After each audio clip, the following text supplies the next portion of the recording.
So this is about switches today. So you need to be able to learn how to wire up the two types of switches that we have, and you need to be able to use if-else statements to turn an LED on and off and to run a sequence.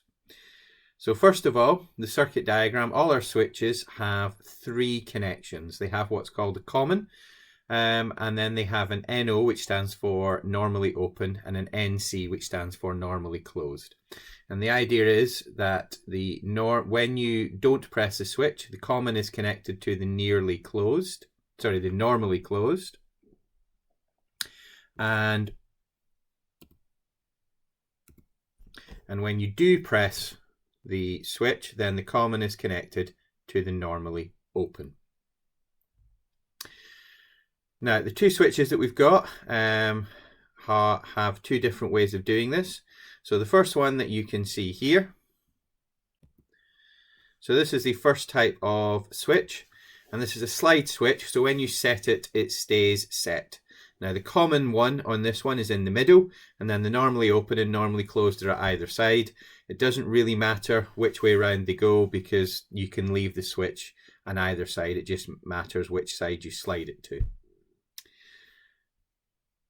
This is the second kind of switch.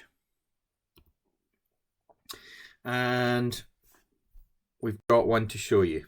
So this switch here, this is a push switch, so it makes contact when you press it, but then it springs back when you release it, unlike the last one. Now this one, it is really important. This is the type of switch people often get mixed up. So the end of the switch with the hinge on it, so this end here where the lever hinges, that is the common one, and then the normally open is the middle one, and the normally closed is at the end. But as long as you remember that the common is the one that is closest to the hinge. If you get that wrong, typically your board will short circuit, the lights will go out. It won't break the board, at least not with these boards here, they're protected against that, but it will stop your circuit working. So let's wire this one up. I'm going to put it in my board like this. It's going horizontally like that. So first of all, the end near the hinge, I'm going to plug my wire in there and I'm going to put it into pin 4. And then the one on the end is the normally, this is the normally closed one. So this is what is going to connect to when you're not pressing it, and that's going to be ground. And then when we press the button, we want it to connect to 5 volts. So I'm going to put it in the middle. And I'm using it on the other side of the switch because it is going up to 5 volts. I can put it down here in the middle, but that's kind of going over the top of the switch. So it's much better to go over the other side like that. Okay, now let's have a look at how we actually code this up. So what I'm going to do to code this up is I'm going to start with my blink code from before. And this already has the LED working, so my first piece of code is I'm going to turn the LED on when the switch is pressed and turn it off when it is not. So first of all, what I need to do is take the bit from before setup, so this bit over here. So this bit over here, and I need to put it over here and underneath. I'm not deleting what I've got, I'm adding it, and I'm going to call this button equals, and it's in pin 4. Then I need to do my setup bit. So here is my orange bit that says in my setup. This time, instead of being an output, it is an input for a button or a switch. So button input.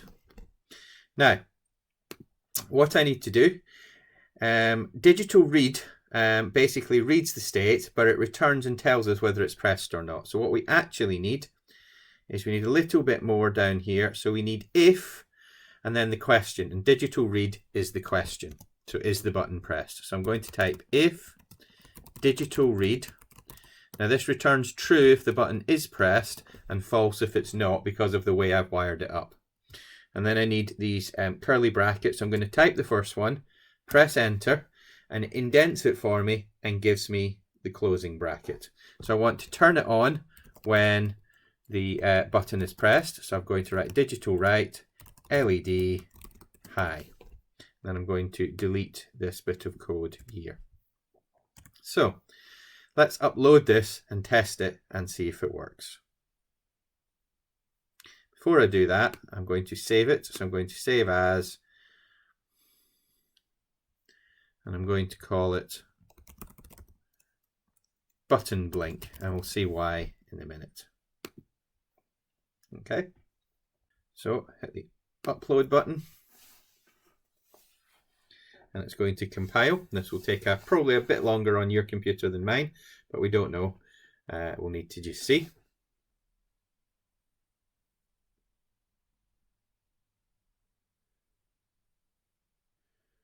Right, so I've discovered that there's an error. If I look back at my code up here, we can see that I need to tell it what it is I'm actually reading. It's the button. So in my code, I need to type digital read button. So if I had a second button, it would be the name that I'm calling it up here.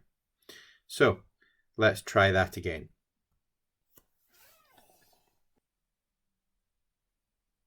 Now it's uploading, and it's done uploading. So the LED has stopped flashing. If I press the button, you can see that the LED comes on. What doesn't happen is it doesn't turn off. And if we look at the code over here, we can see that there isn't actually any command that turns the LED off. So what we can do is we're going to use this piece of code here. So if, and then the stuff that I want to do if it's true, and then the stuff to do if it's false goes down here in this else statement.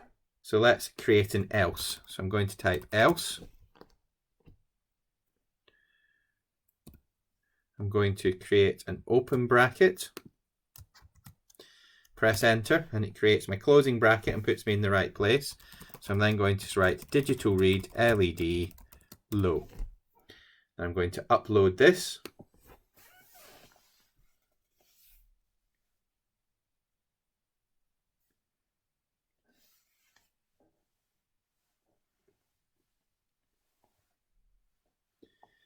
So now it's uploaded. I'm going to press the button and the LED turns on, and when I release the button, the LED turns off. So it is all working very nicely.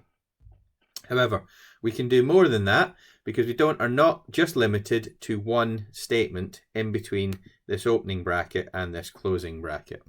I can put more into here than just one statement. So let's make the LED flash when I press the button. So let's do delay, pause,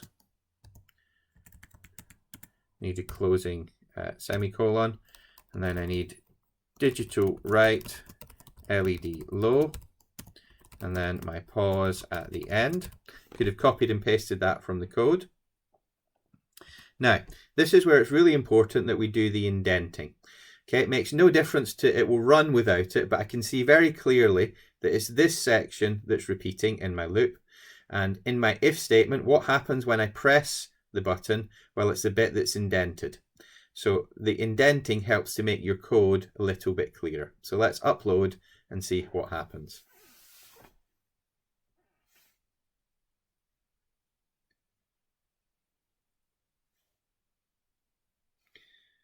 I've uploaded. So now when I press the button, you can see the LED flashes while I'm holding the button down. And when I take my finger off the button, it stops flashing. Now we can also do some other exciting stuff with it when we don't press it. So we could have more than one command down under else as well, and it would still work. So now we're going to build our circuit virtually. Now what I'm going to do is I'm going to start with the circuit I already have. So my blink code, I'm going to click on the little gear thing here, and then I'm going to click on duplicate. Now just wait for it to happen. Can take a little while, but that's okay. So this is coming up now. And as I say, sometimes it takes a while. There we go. Now, first of all, I'm going to change the name. So I'm going to call it like I did the last one. I'm going to call it button blink. Now in this version I've got 2 LEDs. I'm going to leave the second LED there, and I'm going to add a switch. I'm going to switch to all. It is under basic, but I want to switch to all, and under input we have the slide switch. Now it doesn't have the momentary switch like the physical circuit. We've got the option, it only has a slide switch. So there's my slide switch. Now my middle button here is the one that it connects to my Arduino. That's the common one. So I'm going to drag this over and put it into 5. I can't use 4 because I've got my green LED in there. I'm going to change the color just so I don't confuse it, and let's make it orange.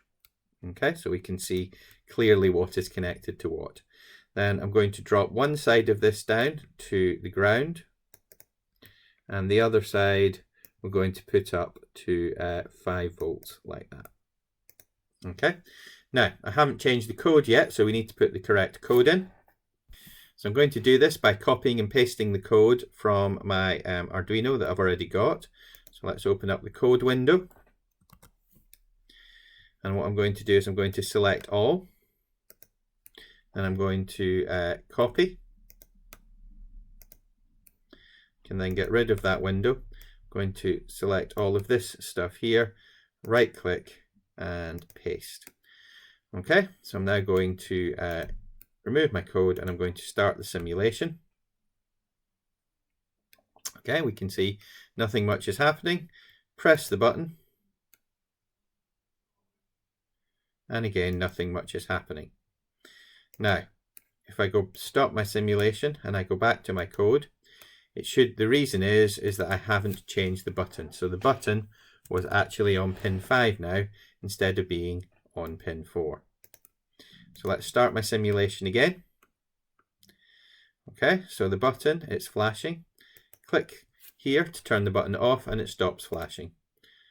Button is flashing, the LED is flashing, LED stops flashing. So let's stop the simulation. Let's bring up the code again. Now I've got a second LED, so let's use the second LED. So the first thing I'm going to do, let's replace the LED with red.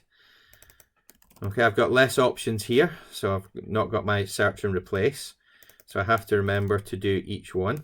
So let's do that red. And then let's introduce my green LED and go int green equals 4. I need to do my pin mode again to set it up. Okay. Let's change that to green. Now, what I need to do, we're going to turn the red LED off, but what we want to do in here, digital right, green high. So we switch on the green LED, but we also need to switch it off when the button is pressed. So let's go green low. Now this means when the button is pressed, turns the green off and turns the red on, waits, turns the red off and waits. So it's going to flash the red and turn the green off. When the button isn't pressed, the red is going to be off and the green is going to be on. So that's what should happen. Let's press my start simulation and see if it actually works.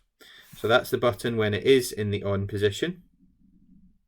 Let's turn it to the off position and the green LED comes on and the red stops flashing. There is a slight delay. If I press this button, then it has to finish the flash before it gets to detect that the switch hasn't been pressed. So that is a limitation of this. It's not an instant response. If we look back at the code, then it has to finish all of this before it can test the LED state as well.